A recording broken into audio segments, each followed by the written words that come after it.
to talk to one of the men who've come armed and get a little bit of insight as to why he's done that. This is Vic Brunson. Vic, good evening to you. Thank you for talking to us. Tell me a little bit about why you've come so heavily armed like this. Basically, I come here to first exercise, my right to bear arms, and just to defend. The reason why I have my gun is to defend, not to attack, not to intimidate. It's just to defend. But why do you feel you need to defend? What's it you feel the threat from? What is the threat? Well, the threat is my skin color. There's a lot of people that don't like my skin color, so I have to be out here to defend that. I don't see any threat out here, but I have to make sure to let people know that I will bear arms and I will defend myself for my color and for the people that are around me that are being attacked. There seemed to be so much tension between the two sides. You were here earlier when there was that just out of nothing and such a small group. Mm-hmm. It doesn't bode well for a healing together of such a divided country, as not even talking about Georgia. What do you feel about that? I just feel like everybody should come together. Everybody has their right to opinion. People vote for Trump, people vote for Biden. It shouldn't be a situation where people are having a shouting match against each other because I exercise my right to vote, you exercise your right to vote. It shouldn't be like that. Everybody has their right to vote. Where do you think this tension has come from? Who do you blame for this division, especially you're saying it's based on race? Well, my thing is it deals with the government. I think they want some kind of division to keep people apart. It's called divide and conquer. If you got people going against each other, you can come in, sweep through.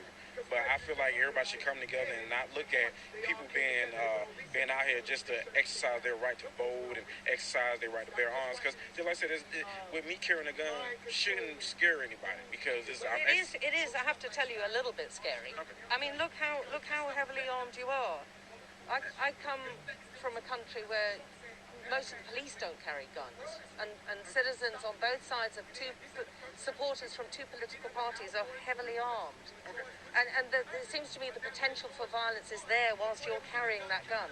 Yeah, see, some people portray it as being intimidating. Just like I said, by me having a big gun, whether it's a big gun or a small gun, it shouldn't intimidate nobody. Because for one, it's not pointed at anybody. My hand is not on the trigger. There's nothing to be afraid of. People should educate themselves on gun safety. My thing is about gun safety. If they looking at this gun and say, "Oh, I'm scared of them," why should you be? My hand is not on the trigger. I'm not pointed at anybody. This is here for defense. If somebody was to come and attack you guys, guess what? I'm going to be here to defend you guys. So there's nothing to be afraid of. What are you going to be doing tonight? Do you anticipate more fractious atmosphere like we saw earlier? Do you anticipate people being... because obviously both sides seem to be a little bit on edge. Mm-hmm. I just think they wanted to do a shouting match. As you can see, the area is pretty clear.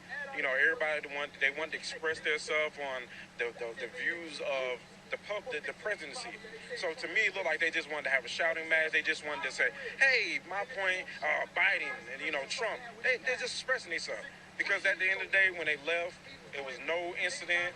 No one pointing their guns. It was a little tense moment, but nothing big. On the day that Joe Biden has been declared president-elect, or expected to be the president, on the day that the first female of colour is elected into power in the White House, how do you feel as a person of colour, seeing all these firsts, the glass ceiling for women of colour being broken, standing there with a gun? How do you feel about all of this? I just look at it as change is coming, because like I said, at a point in time, I wasn't able to carry a firearm.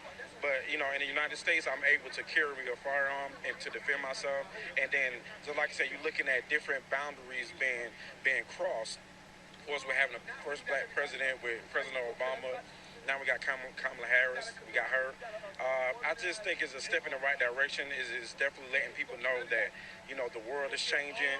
The color is starting. It's starting to be a mixture versus division.